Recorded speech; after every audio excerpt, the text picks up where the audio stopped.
Welcome to Let Me Fix This. Enjoy the video. In this video, I will show how to remove a Ford F150 truck bed. Start by disconnecting the battery to prevent electrical shorts, then remove tail lights and any bed accessories. Unbolt bed-to-frame bolts gradually, supporting the bed with jack stands and a helper or lift. Disconnect fuel filler neck and wiring harnesses before lifting. Lift evenly and set the bed aside on protective padding, then inspect frame and hardware for damage or rust. Use proper tools and safety when removing a truck bed. Gather a 3/4-inch socket, impact wrench, jack stands, engine hoist or helper, penetrating oil and protective gloves. Label bolts and take photos for reassembly. Check for hidden fasteners under bed liners or tie-downs before lifting.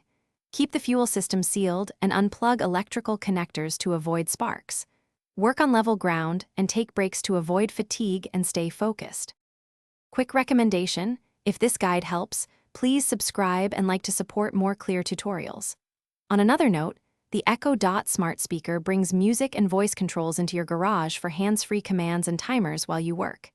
It offers crisp sound and compact design that fits on a shelf or workbench.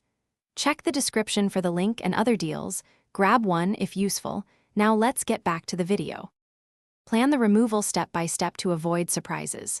First, empty the bed and remove the toolbox and bed liner. Second, disconnect lights, wiring, and fuel filler neck carefully. Third, loosen and remove bed-to-frame bolts in a crisscross pattern while supporting the bed. Fourth, lift with a hoist or coordinated helpers to prevent twisting.